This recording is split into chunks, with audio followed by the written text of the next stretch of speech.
Reading Called to Serve, Part 2, Autobiography of Doris Ann Roth. I know her. Preface to Part 2. Oh my, my glasses. That was a job, doing all that.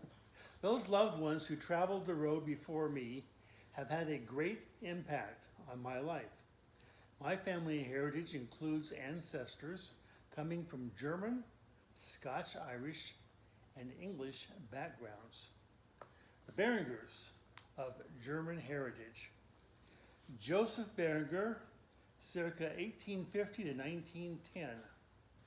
My great-grandfather, Joseph Berenger, an alternate spelling, was born on the Horn Rittenberg in what is now southwest Germany. Borders in Europe often shifted back and forth at that time. And so Alsace-Lorraine in eastern France and near Germany and Switzerland may have been the same area. His name is clearly German. In 1870, at the age of 20, Joseph came to America and settled in Pittsburgh, Pennsylvania. He married Barbara Mittenberg of nearby Temperanceville and fathered 9 children, including a son, Henry, or Henricus or Heinrich, who became my grandfather. Joseph owned a blacksmith shop and could read and write and became a naturalized citizen. They were members of the St. Joseph's Catholic Church. After 30 years of marriage, his wife died from complications of childbirth in 1888. Joseph found it hard to care for so many children, and so Henry and his younger siblings were cared for in a Catholic orphanage.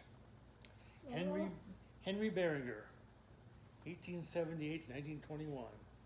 Cute little boy. My grandfather, Henry Berenger, also called Harry, was born in Pittsburgh, Pennsylvania. Henry lived in the orphanage from the age of 9 until he turned 14. Then he left without permission and found employment driving a fish wagon from door to door in Washington, Pennsylvania. Before her marriage, Olive Morgan, my paternal grandmother, lived with her mother, Elvira, in Washington. Olive finished the 8th grade, but they couldn't afford the tuition for high school. She worked for a tailor in Pittsburgh and traveled back and forth by train. One day, Harry saw her stepping off the train and declared, "That is the girl I am going to marry."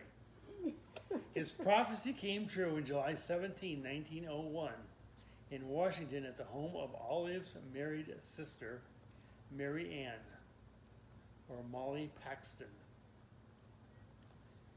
Henry opened a meat market at 188 North Main Street in Washington, Pennsylvania. They moved from their rural home on Route 40 to 86 Brookside Avenue. By the spring of 1918, the family included 8 children. 3 years later, Harry contracted influenza. After a few days' rest, "You can go back to work," the doctor advised. Sad to say, he developed pneumonia and complications requiring surgery and died at age 42 in the Washington Hospital in April of 1921, leaving his 40-year-old widow with a huge responsibility of raising the family and caring for the store. Since Henry died 4.5 years before I was born, I never knew this grandfather. So she was raising 8 kids by herself. Yeah. My grandmother Olive, her widowed mother Elvira Jane, and the I children remember her. moved to living quarters above the store. It fell the lot of her 3 oldest sons as soon as they were mature enough to manage the business. They were just 18 months apart. Clyde, not yet 19 when his father died, became the first manager. But when he married and moved to Steubenville, Ohio to open his own store, his younger brother Clarence took over as boss. Robert James. And he liked to travel around with girls and. Oh, he was Romeo. Robert James, who later became my father, was the third child in the family. He had two younger brothers, Louis and Harold, and three sisters, Florence, Minnie Ruth, and Edna Loretta, who was only 3 years old when her father died. And she was just a little bit older than I was. My father, Robert James Beringer, 1905 to 1979. My father, Robert James, was born in Washington, Pennsylvania on June 3, 1905, the third of 8 children born to Henry and Olive Morgan Beringer. He first attended the Buffalo Township Elementary School near Washington and was a serious-minded child. He enjoyed working with his hands and loved taking things apart and putting them back together again. Hopefully he put them back together again. This wasn't an easy thing. There's a lot of detail. Mm-hmm. Robert finished the 8th grade, but his high school education was cut short before age 16 when his father, Henry, died in 1921. He learned responsibility at a young age by working in the family business. At age 17, he met Doris Brownlee on a blind date arranged by friends who double dated with them. Doris had other interests at Mount Vernon Academy, but she and Bob corresponded some that year. And Bob pursued her when she returned to Washington.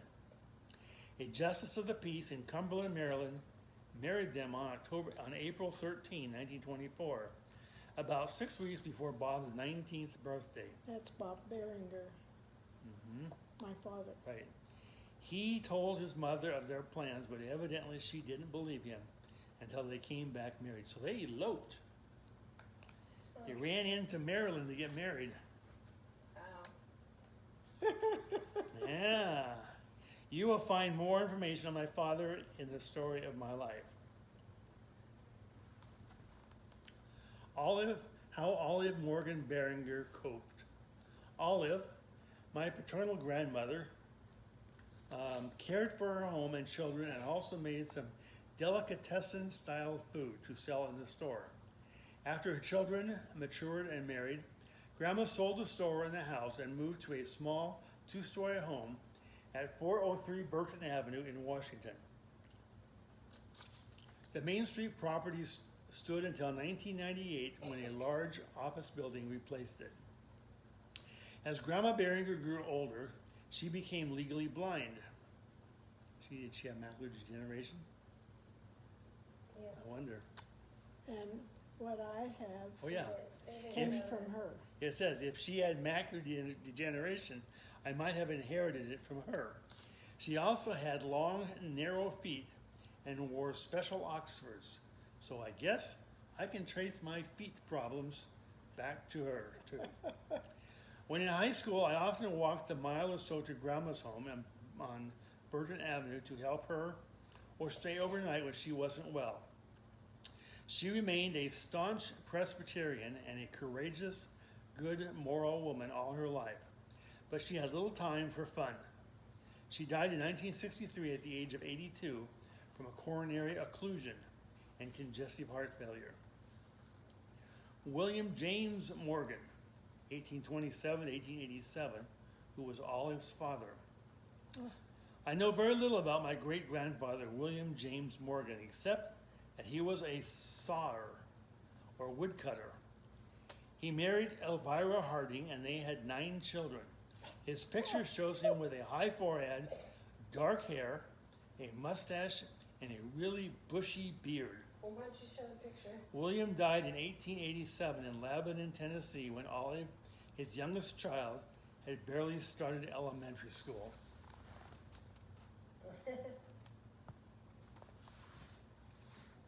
Oh, and here is Olive.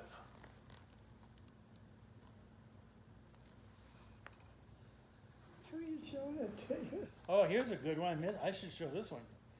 It's a picture of Doris and Bob, 6 months before they were married. How romantic. Look at that. Okay.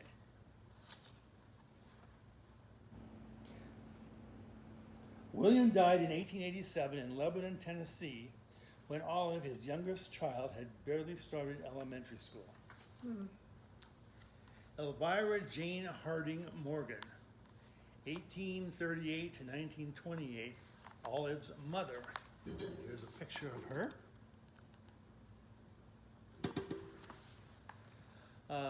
My great-grandmother, Elvira Jane Harding Morgan, was born in Ripley, Ohio, to James or Janice Harding and Lavina Frazier. James claimed a relationship with President Warren G. Harding. Elvira never grew taller than 5 feet, but was proud and strong-willed. 5 feet. And she had 4 sisters. Widowed for many years, Elvira visited her other 8 children, but always returned to her 3rd-floor room at Grandma Olive Behringer's home in North Main Street, the last time with a broken hip. She spent most of each day in her room, but dressed properly for dinner each evening, pinning on her cameo brooch, and slowly made her way on crutches to the dining room below. On crutches. She pieced quilts despite becoming legally blind in her later years. That's She what died I know. at age 90 from bronchial pneumonia and senility. Scotch-Irish Brownlees. The Brownlees originated in Scotland. We have a Torfoot Brownlee family history compiled by mother's cousin, Martin Dale Armstrong. It covers the Scottish Scots and descendants in the United States of the 3rd Laird of Torfoot. We have been unable to establish a connection between this group and our Jonathan S. or Henry Haney Brownlee. Faney? Haney, Haney, Oh. Haney. Haney. A bit of history about Scotch-Irish. In the late 1500s, many Scots migrated to Ireland, most of whom settled in Ulster, Northern Ireland. But the English drove them off the land, and they immigrated to the United States of America or Canada. They were highly cantankerous. In the 1700s, many of them built log cabins, a symbol of the American frontier.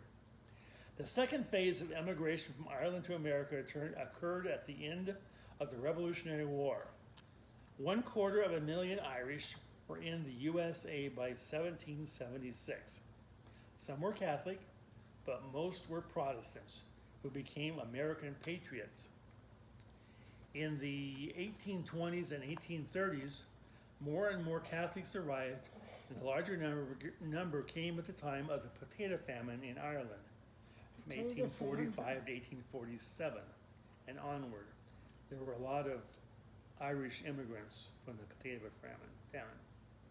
What family? The potato famine in Ireland that caused a lot of immigration in the U.S. 4 Brownlee brothers came to America. 4 Brownlee brothers came to America from Ireland, probably at the time of the potato famine. We believe they settled in Pennsylvania, Virginia, now West Virginia, and perhaps in Ohio. Cousin Robert Brownlee's teacher, a family friend, provided this information, but Robert cannot recall their first names. Jonathan S. or Haney Brownlee, 1821 to 1890. And here's Poor Jonathan Brownlee. He's a fine, outstanding young man. Who are you showing that to? The camera. Oh, My grandfather, Jonathan, was born in Washington, Pennsylvania, to Thomas and Susan Brownlee. Tall and slender, he had crossed eyes. In 1848, he married Elizabeth Ann Rush, and they produced 9 children. Everybody's having 8 or 9 children here. He worked as a turnkey or warden at one of the 2 jails in Wellsburg, West Virginia. Jonathan's son, Robert Wells Brownlee, always met the boat to pick up the mail, and one day he brought the news back that Abraham Lincoln had been shot. John died in 1890. Cousin Jean and I visited Wellsburg in search of documentation, but learned that a fire had destroyed the jail and all of his records. Cousin Jean. Mm-hmm. I had a. I You have had a cousin, Jean. Yeah. Yeah, it was you and her visited Wellsburg looking for information, but the jail was destroyed by fire. Elizabeth or Eliza Ann Rush, 1832 to 1916. My great grandmother. Here is Eliza.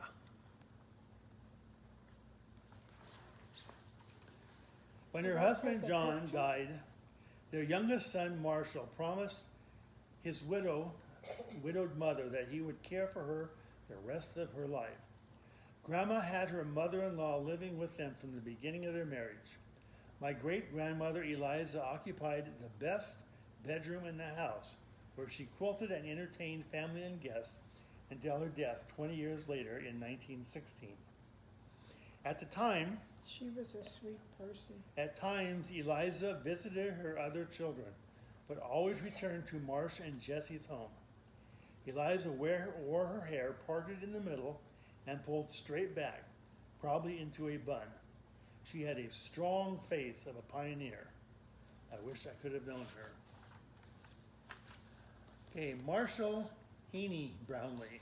Here is Marshall Haney Brownlee.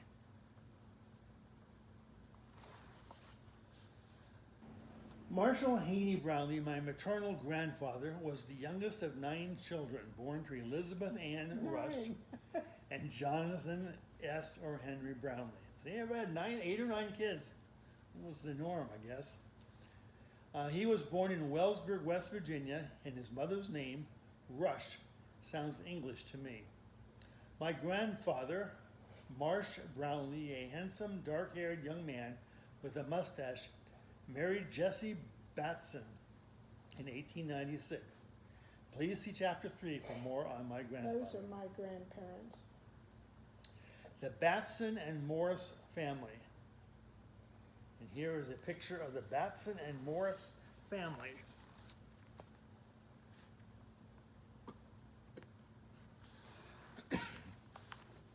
My maternal grandmother, Jessie Lillian Batson, was the eldest of only five children, born to Zadok and Batson, and Zadok, is that how you pronounce it? Zadok L. Batson, and Krista Ann Morris. Zadok's second wife married in 1874 in Claysville, Pennsylvania, and they moved to Washington in 1890. Margaret Ann Carroll Batson, his first wife, had died, leaving 4 children. Mariama, Cora, Thomas, and Will, who was a deaf mute.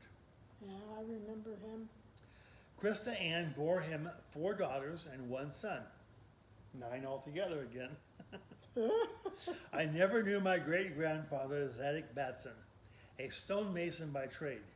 He became a Seventh-day Adventist in his later years and died of gangrene in the foot 3 years before my birth. Gangrene. Yeah, I must have had an injury. My great-grandmother, Krista, a Baptist, claimed John D. Rockefeller as her cousin. I knew her for 8 years before she died, so I remember her with fondness. I believe the Batson and Morris families came from English stock, but I could find no definite background material on them. Jessie Lillian Batson. My maternal grandmother, Jessie Lillian Batson, born in 1875 in Graysville, Pennsylvania, graduated from high school. Slender and of average height, she had delicate features and her eyes shone with kindness. When young, she parted her hair in the center and wore it all swept up in the back and held with an ornamental comb. My sister's observation in later years, she wore her long hair twisted in a bun or braided at bedtime. Jessie taught school for a year before her marriage to Marshall Haney Brownlee. She was a wonderful in 1896. She bore him 7 children in 10 years. and figures prominently in my life. So here is Marshall Haney and Jessie Batson. And the other one is the graduating class from Bellevue School with Jessie Batson in the second from the left. And she was the only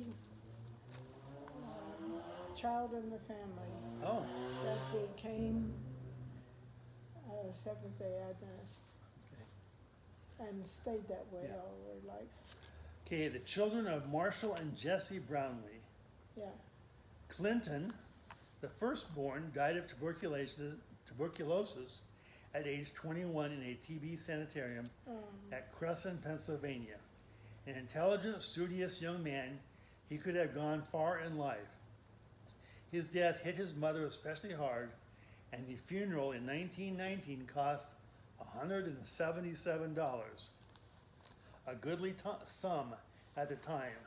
And here is Clinton on his bicycle.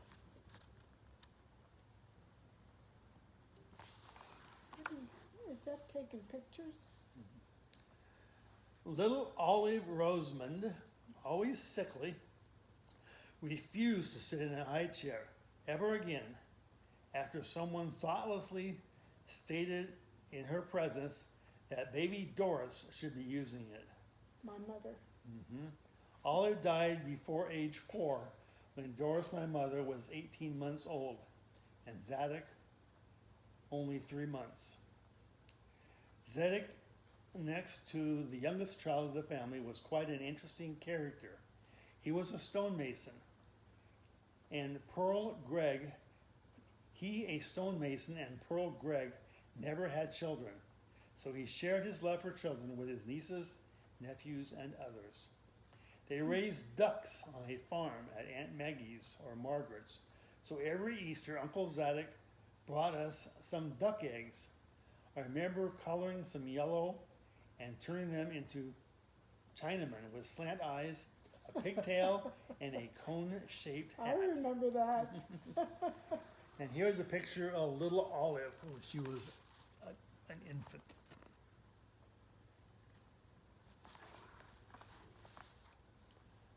Uncle Zed, a practical joker, loved to invite his visitors to sit in his electrically wired chair to feel a good shock. In his spare time, in later We years, never had children. he loved to dress as a clown to entertain and bring joy to people in nursing homes and hospitals. At Christmas time, he enjoyed playing Santa Claus at local malls. Anna Talitha, my Aunt Tidy, was seventh and last child born to Jessie and Marshall in a period of 10 years. I remember Quite her. petite, Aunt Talitha. she had tiny feet and a passion for shoes. Mother always felt a special kinship and responsibility toward her, even late in life, especially since Talitha became a widow at a rather early age. Her husband, William Rumbaugh, died in 1954 at the age of 46. Well, he died when I was born. And their children, Shirley Ann and Billy, seemed like a sister and brother to us. All told, I had 10 first cousins in the Brownlee family. I grew particularly close to Uncle Harold and his 3 youngest boys, Jim, Charles, and Robert, Yeah. I who lived with remember. my grandparents for quite a few years after their mother, Ruby, died. John, Jean, and 2 older In my children, grandparents' house. so they took them in. John, Jean, and 2 older children lived with their grandmother, Dittman, just 2 blocks away. We moved into the family home after Grandma suffered a stroke in 1938, so Mother could take care of her, and she died in November 3 of the same year at age 63. Grandma seemed old to me with her long gray hair pinned back in a bun, but really was relatively young compared with how long people live now. She is one of the first people I plan to look up in heaven. I know she will be there. My mother, Doris Alberta May Brownlee, 1904 to 1992. Doris Brownlee was born in Washington, Pennsylvania on December 12, 1904. The fifth child of Marshall Haney and Jessie Lillian Batson Brownlee. Both came from a relatively large family. Her parents and older siblings moved from their Broad Street home in West Washington to a single-width frame house at 114 Woodland Avenue in the Tylerdale section at the time of Doris's birth. Her older cousins, Edna Alberta Thomas, Lived in the country. was considered her little sister that she never had. Doris shares Edna's middle name. They were best friends forever. And here are two pictures of Doris, one as a child and one as a 18-year-old junior at Mount Vernon Academy. That's my mother, huh? Yeah. Doris loved fun, but very willingly helped her mother, especially in caring for her younger siblings. A pretty brown-haired, brown-eyed girl with a dimple in her chin, Doris attended Washington, Pennsylvania public schools through the 10th grade. Incoming call from 310. Through the 10th grade. For her junior year of high school, she went to Mount Vernon Academy, a Seventh-day Adventist four-year boarding school That's in my Mount Vernon, mother. Ohio. She loved it there and worked hard to help with the expenses, but she still took time to enjoy life. Some friendships she made there lasted a lifetime. Because of finances, Doris did not return to Mount Vernon Academy for her senior year. Not wishing to re-enter public high school after having a taste of Christian education, her formal schooling was over after the 11th grade. However, she kept learning all of her life. She met Robert James Barringer in Washington, and they married in Cumberland, Maryland on April 13, 1924. And the story of my life was about to begin. For more information on my parents, please look at chapter 3. So how old was she when she got married? Born in 1904, married in 1924. She was 20 years old. And that is the end. Well, Oh, thank that you so chapter. much. Now, when you